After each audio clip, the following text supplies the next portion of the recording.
So welcome. और आज का हमारा जो चैप्टर है वो है इलेक्ट्रिक करंट। और इलेक्ट्रिक करंट जो चैप्टर है वो आपका जो 56 नंबर का आपका जो वेटेज है बोर्ड एग्ज़ाम का, उस वेटेज के अंदर आपका जो मतलब 2 से लेके 3 मार्क्स तक का आपका इस चैप्टर का कंट्रीब्यूशन है। ठीक है, यानी और थोड़ा आसान भी है चैप्टर, तो आप आराम से इसको कर सकते हो और आपके पास इनफ टाइम भी है। तो मैं प्रेफर करूँगा कि आप इस चैप्टर को आराम से पढ़ो घर पे। और इसके लिए आपको देखो करना क्या है, सबसे पहले मैं आपको बता देता हूँ कि आपको चीज़ें टैकल कैसे करनी है। आप एक काम करो, ये जो चैप्टर है इसको अच्छे से पहले मैं आपको बता दूंगा, समझा दूंगा। उसके बाद जैसे मैं पूरा बोर्ड है उसको मैं एक बार के लिए मान लो भर दूँ, मतलब उसको फिल कर दूँ पूरा, तो आप उस टाइम वीडियो को पॉज करके और अच्छे से अपने नोट्स बनाओ। ठीक है, मतलब ज़रूरी नहीं है कि फेयर नोट्स बनाओ, आप नोटबुक के अंदर, रफ नोटबुक के अंदर उसको लिखो और फिर दोबारा आगे अपना काम स्टार्ट करो। और अगर एक बार में देखो, वैसे तो एक बार में क्लियर हो जाएगा, बट अगर आपको एक बार में क्लियर नहीं होता है तो आप वीडियो को 2-3 बार देखो। ठीक है, तो ऐसा आप करो और श्योरली आप इस चैप्टर में अगर आप मेहनत लगाते हो तो आपको एक अच्छा आउटपुट मिलेगा। सो स्टार्ट करते हैं इलेक्ट्रिक करंट। देखिए, चैप्टर का नाम भी है इलेक्ट्रिक करंट और आपकी जो पहली हेडिंग है वो भी है इलेक्ट्रिक करंट। चैप्टर का नाम भी इलेक्ट्रिक करंट है और सबसे पहला जो आपका हेडिंग है वो भी है इलेक्ट्रिक करंट। देखिए, इलेक्ट्रिक करंट है, इसका मीन क्या हुआ? इलेक्ट्रिक करंट का मीन हुआ, एक स्टैंडर्ड डेफिनेशन भी हम लोग इसके बारे में लिखते हैं। इलेक्ट्रिक करंट होता है आपका the rate of flow of charge is called electric current. यानी अगर कोई चार्ज है वो फ्लो करता है जिस रेट से, उसको अपन लोग क्या बोलते हैं? Electric current. अब बात करते हैं, देखिए इलेक्ट्रिक करंट है उसको आई से रिप्रेजेंट करते हैं। आई से इसलिए रिप्रेजेंट करते हैं क्योंकि इलेक्ट्रिक करंट का जो शुरू में डिस्कवरी हुआ था वो हुआ था ग्रीक के अंदर, ग्रीस, जिसको अपन लोग आज का यूनान वगैरह बोलते हैं। तो ग्रीस के अंदर इसका डिस्कवरी हुआ था और वो लोग इसको, उन्होंने शुरू में इसको नाम दिया था इनर्शिया। ठीक है, और आज हम लोग इसको इलेक्ट्रिक करंट बोलते हैं, बट इसका एक पुराना नाम है वो है इनर्शिया। अब इसका जो फॉर्मूला है वो आप इसकी डेफिनेशन से आराम से लिख सकते हो। आई का फॉर्मूला क्या होगा? देखो, the rate of flow of charge. ठीक है, चार्ज को आप लोग किससे दिखाते हो? क्यू से। और एक चीज़ ध्यान रखना, लाइफ में आपको कहीं भी रेट नाम मिले, ठीक है, तो आप बटे में क्या लगा दोगे? टाइम।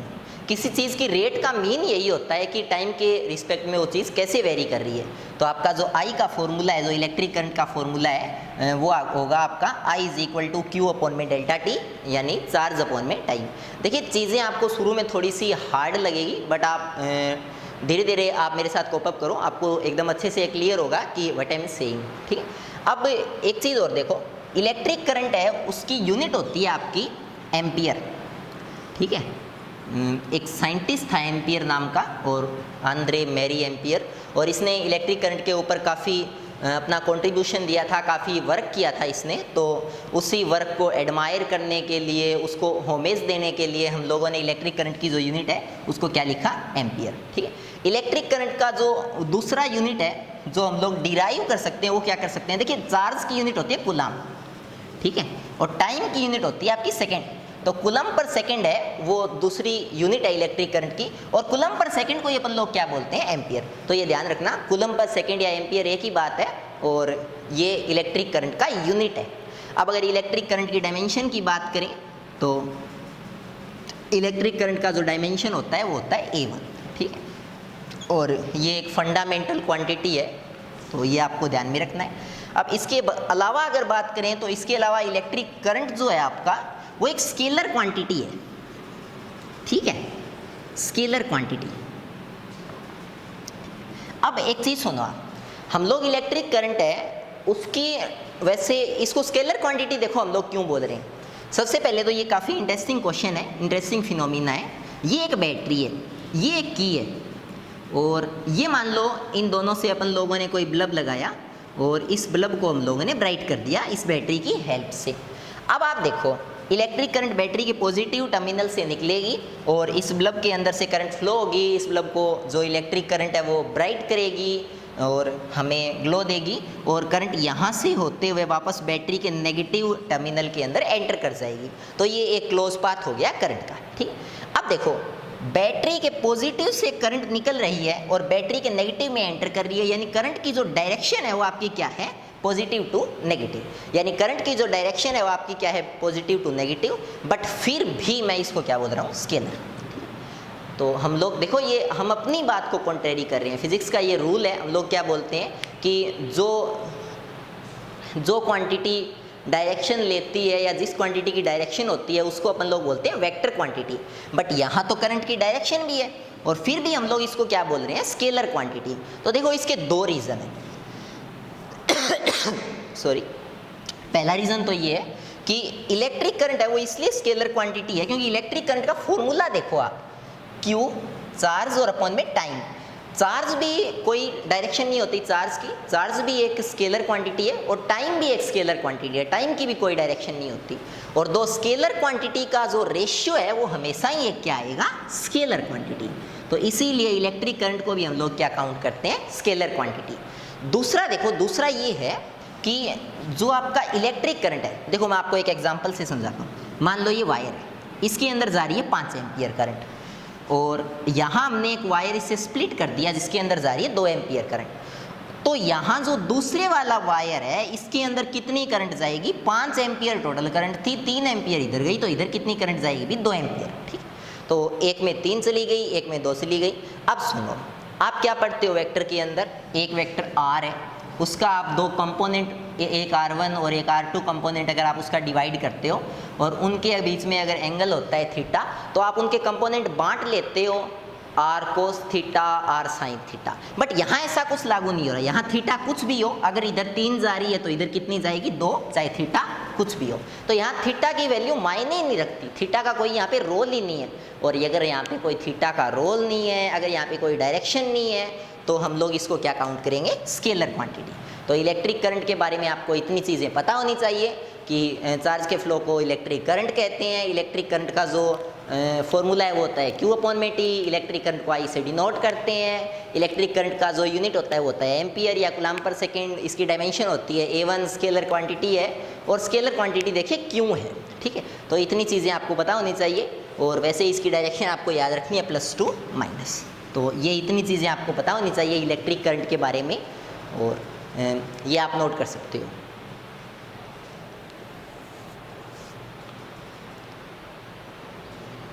ठीक है, आगे देखते हैं।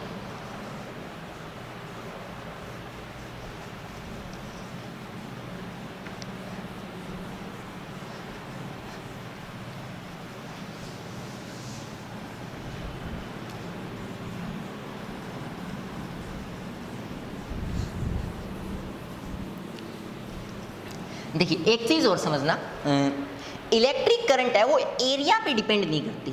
ठीक है, वैसे तो ये ओबियस है, आप आराम से समझ जाओगे, क्योंकि इलेक्ट्रिक करंट का फॉर्मूला होता है Q/T।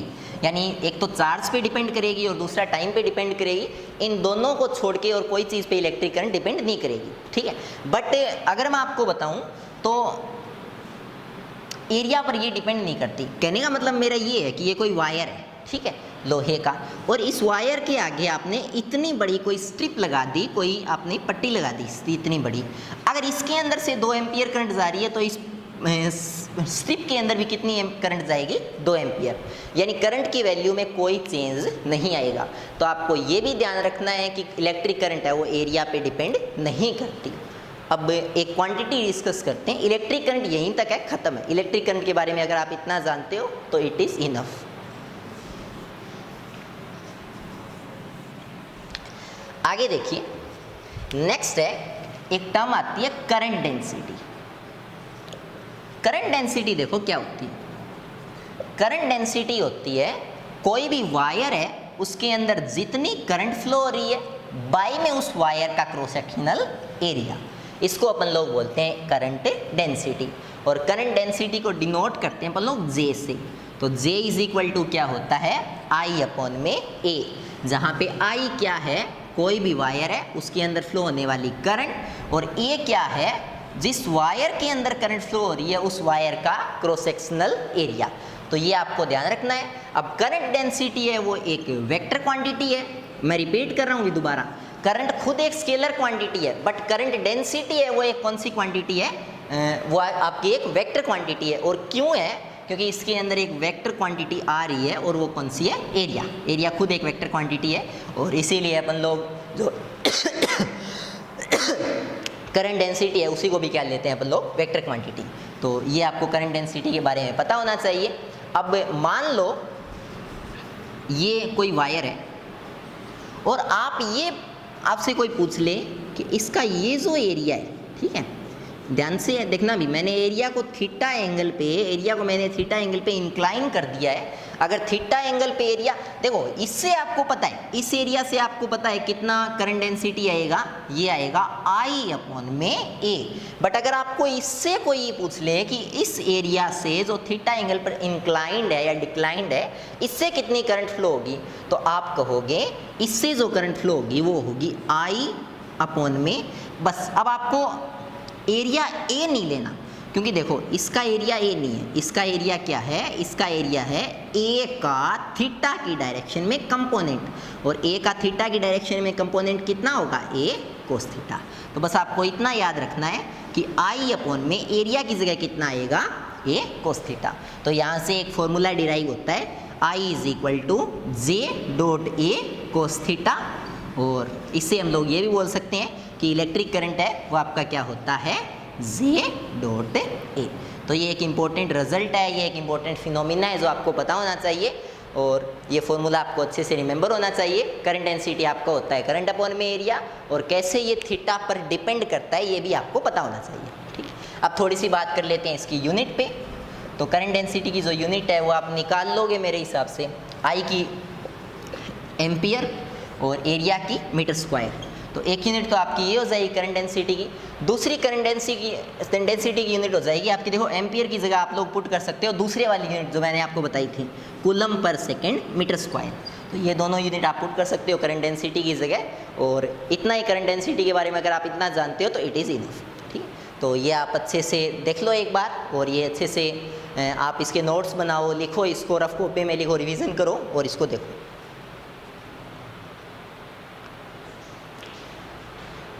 आगे स्टार्ट करते हैं।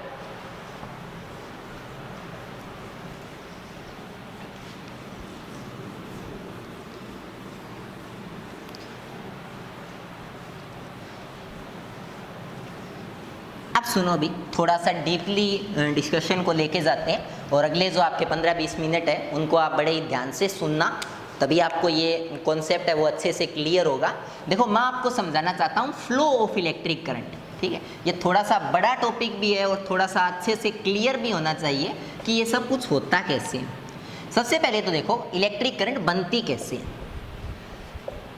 देखो इलेक्ट्रिक करंट कैसे बनती है, या इलेक्ट्रिक करंट का जनरेट कैसे होती है इलेक्ट्रिक करंट, इसको समझते हैं। मान लो कि आपके पास एक कोई कॉपर का मटेरियल है, मतलब मैं सीधा बोलना चाहता हूँ, आपके पास कोई कॉपर का वायर है, ठीक है, आपने उसका टुकड़ा ले लिया।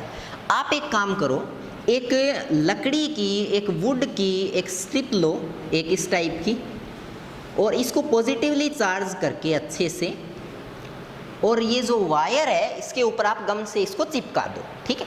और इस साइड आप ऐसा ही क्या करो, एक नेगेटिवली चार्ज्ड आप क्या लो, एक स्ट्रिप लो, और उसको इस कॉपर वायर है इसके इस तरफ चिपका दो। अब आप सुनो, इसके अंदर जो इलेक्ट्रॉन्स है, आपको पता है दुनिया की हर चीज़ में इलेक्ट्रॉन, प्रोटॉन, न्यूट्रॉन होते हैं, तो जाहिर सी बात है इसके अंदर भी इलेक्ट्रॉन्स होंगे। अब इसके अंदर जो इलेक्ट्रॉन है, देखो एक चीज़ ध्यान रखना, सेम चार्ज एक दूसरे को रिपेल करते हैं, नेगेटिव नेगेटिव से दूर भागेगा, पॉजिटिव पॉजिटिव से दूर भागेगा, बट अपोजिट जो चार्जेज है वो एक दूसरे को क्या करते हैं, अट्रैक्ट करते हैं। अब यहाँ देखो ये नेगेटिव है, ये इलेक्ट्रॉन खुद नेगेटिव है, तो डेफिनेटली ये नेगेटिव इस इलेक्ट्रॉन ये इससे दूर भागेगा, ठीक है, और अट्रैक्ट किसकी ओर होगा, पॉजिटिव की तरफ। ये सारे इलेक्ट्रॉन ऐसे करेंगे, तो सारे इलेक्ट्रॉन हैं वो एक डायरेक्शन में अलाइन हो जाएंगे, एक डायरेक्शन के अंदर चलना स्टार्ट कर देंगे, एक डायरेक्शन के अंदर मूव करना स्टार्ट कर देंगे, और उस डायरेक्शन में आपकी क्या बन जाएगी, इलेक्ट्रिक करंट, ठीक है। तो भी ऐसे होता है इलेक्ट्रिक करंट का जनरेशन, ऐसे होती है इलेक्ट्रिक करंट प्रोड्यूस, ठीक। अब एक चीज़ और सुनो, मैं आपको एक चीज़ बताता हूँ, आपने ये पढ़ा भी होगा, 11th के अंदर भी पढ़ा होगा, और आपने कई जगह ये सुना भी होगा, मतलब जनरल स्टडी के अंदर, कि दुनिया का कोई भी मटेरियल है, ठीक है, जिसके अंदर इलेक्ट्रॉन्स होते हैं, वो इलेक्ट्रॉन्स कभी भी एक जगह टिके हुए नहीं रहते, वो इलेक्ट्रॉन्स उस मटेरियल के अंदर क्या करते रहते हैं, जिगजैग मोशन करते रहते हैं। जिगजैग मोशन करने का मतलब हुआ उसके अंदर रैंडम मोशन करने लगते हैं। जैसे ये इलेक्ट्रॉन है, ये मटेरियल के अंदर इधर भागता है ज़ोर से, इधर मूव करता है, यहाँ आके ये किसी इलेक्ट्रॉन से टकराता है, स्ट्राइक करता है। स्ट्राइक करने के बाद ये इलेक्ट्रॉन है, ये इस इलेक्ट्रॉन से भिड़ने के बाद अपनी डायरेक्शन चेंज कर लेता है और किधर ही और चला जाता है। यहाँ ये किसी और इलेक्ट्रॉन से भिड़ता है और इसकी वापस डायरेक्शन क्या हो जाती है, चेंज हो जाती है। फिर वापस इसकी डायरेक्शन चेंज हो जाती है इलेक्ट्रॉन की। तो इलेक्ट्रॉन है वो ऐसे ऐसे ऐसे रैंडम मूव करता रहता है किसी भी मटेरियल के अंदर, ठीक है। अब एक चीज़ सुनो, जब ये ऐसे मूव कर रहे हैं, ये सारे इलेक्ट्रॉन ऐसे मूव कर रहे हैं, कोई किधर ही मूव कर रहा है, कोई किधर ही मूव कर रहा है, तो जब हम इनके ऊपर एक तरफ पॉजिटिव स्ट्रिप चिपकाएंगे, एक तरफ नेगेटिव स्ट्रिप चिपकाएंगे, तो इन सारे इलेक्ट्रॉन्स को अलाइन होने में, एक डायरेक्शन में आने में थोड़ा सा टाइम लगेगा, ठीक है। मतलब हाथों हाथ ये नहीं है कि आपने जैसे ही स्ट्रिप चिपकाई वैसे ही सारे इलेक्ट्रॉन अलाइन हो गए। कारण बताता हूँ, मान लो कोई इलेक्ट्रॉन है वो पहले इस डायरेक्शन में भाग रहा था, हमने स्ट्रिप है उसको यहाँ पे चिपकाया। अब स्ट्रिप चिपकाने से ये इलेक्ट्रॉन है, इसकी डायरेक्शन को ये स्ट्रिप चेंज करेगी और उस चेंज करने में एक माइन्यूट सा टाइम उसको लगेगा, भी 1 सेकेंड लगे, 2 सेकेंड लगे, उससे ज़्यादा लगे, बट एक टाइम उसको लगेगा। और ये जो टाइम लगेगा, इस टाइम को बोलते हैं हाइड्रेसिस लैग, ठीक है। ये थोड़ा सा ध्यान रखना, इस टाइम को बोलते हैं हाइड्रेसिस लैग, ठीक है। तो जो आपका हाइड्रेसिस लैग होता है वो ये टाइम होता है जिस टाइम के ड्यूरिंग सारे इलेक्ट्रॉन एक डायरेक्शन में अलाइन हो जाते हैं, ठीक है। एक चीज़ और सुनो, अगर सारे इलेक्ट्रॉन एक डायरेक्शन में अलाइन होने में टाइम लगता है, तो ये टाइम लगने के बाद, यानी देखो 2 कंडीशन है। पहली कंडीशन क्या थी, जिसके अंदर जो इलेक्ट्रॉन्स थे वो अलग अलग मूव कर रहे थे, कोई किधर ही मूव कर रहा था, कोई किधर ही मूव कर रहा था, हर इलेक्ट्रॉन की एक अलग स्पीड थी, एक अलग डायरेक्शन थी। बट जैसे ही हमने एक कोई भी वायर है उसके दोनों तरफ अगर इलेक्ट्रिक फील्ड लगाया, इलेक्ट्रिक फील्ड का मतलब है इन दोनों ये जो स्ट्रिप्स हैं इनको लगाया, वैसे ही सारे इलेक्ट्रॉन है वो एक डायरेक्शन के अंदर अलाइन होंगे। जब एक डायरेक्शन के अंदर सारे इलेक्ट्रॉन अलाइन हो जाएंगे तो सबकी स्पीड भी क्या हो जाएगी, नियरली सेम हो जाएगी। मैं ये नहीं बोल रहा हूँ बिल्कुल सेम हो जाएगी, नियरली क्या हो जाएगी, सेम हो जाएगी। यानी 5-6 सेकेंड के बाद आपको एक ऐसी कंडीशन मिलेगी जिसके अंदर सारे जो इलेक्ट्रॉन है उनकी सेम तो स्पीड होगी और सारे एक ही डायरेक्शन के अंदर अलाइन होंगे। उस कंडीशन में हर इलेक्ट्रॉन की जो लगभग स्पीड है, उस स्पीड को बोलते हैं ड्रिफ्ट वेलोसिटी, ठीक है। तो ये काफ़ी इंपॉर्टेंट क्वेश्चन है कि ड्रिफ्ट वेलोसिटी क्या होता है। मैं दोबारा रिपीट करता हूँ पूरा डिस्कशन। देखो, शुरू में जब इलेक्ट्रिक फील्ड नहीं लगा हुआ था, दोनों स्ट्रिप नहीं लगी हुई थी, उस टाइम सारे इलेक्ट्रॉन अलग अलग मूव कर रहे थे, कोई डायरेक्शन की कुछ स्पीड थी, कोई इलेक्ट्रॉन की कुछ स्पीड थी। लेकिन जब हमने दोनों स्ट्रिप्स को लगाया तो सबकी जो स्पीड है वो सेम हो गई। जब सबकी स्पीड सेम हो गई, उस टाइम हर इलेक्ट्रॉन की जो स्पीड है उसको अपन लोग क्या बोलते हैं, ड्रिफ्ट वेलोसिटी। तो ये आपको ध्यान होना चाहिए कि जब सारे इलेक्ट्रॉन एक डायरेक्शन में अलाइन हो जाते हैं, उनके बाद इलेक्ट्रॉन की जो स्पीड होती है वो क्या होती है, आपकी ड्रिफ्ट वेलोसिटी। और ये तो आपको समझाने की ज़रूरत भी नहीं है कि इलेक्ट्रिसिटी है वो इलेक्ट्रॉन के कारण ही फ्लो होती है। तो इलेक्ट्रॉन है जब वो मूव करते हैं तो इलेक्ट्रिसिटी फ्लो होती है। एक चीज़ ध्यान दो आप, ये इलेक्ट्रॉन है, ये किधर मूव कर रहा है, ये नेगेटिव से तो दूर भाग रहा है और ये किसकी तरफ अट्रैक्ट कर रहा है, पॉजिटिव की तरफ अट्रैक्ट कर रहा है। यानी मैं ये बोल सकता हूँ कि इलेक्ट्रॉन की जो डायरेक्शन होती है वो आपकी क्या होती है, नेगेटिव टू पॉजिटिव। बट हमने पीछे पढ़ा था आई की जो डायरेक्शन होती है वो क्या होती है आपकी, वो होती है +2 मेरा कहने का मतलब ये है, इलेक्ट्रॉन की और इलेक्ट्रिक करंट की जो डायरेक्शन है वो एक दूसरे की क्या होती है, अपोजिट होती है। यानी हम लोग ये भी बोल सकते हैं कि आई की जो डायरेक्शन है वो इलेक्ट्रॉन की डायरेक्शन के अपोजिट होती है। और इलेक्ट्रॉन का अपोजिट कौन होता है, इलेक्ट्रॉन का अपोजिट होता है प्रोटॉन। तो प्रोटॉन की डायरेक्शन या आई की डायरेक्शन, सबकी डायरेक्शन क्या होती है, +2, ठीक है। बट इलेक्ट्रॉन की डायरेक्शन क्या होती है, -2+। और एक चीज़ आप याद भी रख लेना कि एक होता है इलेक्ट्रिक फील्ड, उसकी डायरेक्शन होती है +2-। तो आपको याद रखना है I, P, E सबकी डायरेक्शन होती है +2-। बट एक चीज़ मैं आपको बताऊं, जो आपका इलेक्ट्रॉन होता है उसकी उल्टी डायरेक्शन होती है, उसकी डायरेक्शन आपकी क्या होती है, -2+। तो ये कॉन्सेप्ट आपको अच्छे से क्लियर होना चाहिए कि जो आपका ड्रिफ्ट वेलोसिटी क्या होता है, हाइड्रेसिस लैग आपका क्या होता है, और इन सभी चीज़ों की डायरेक्शन है वो क्या होती है। इसको अच्छे से नोट करें और उसके बाद आगे देखते हैं।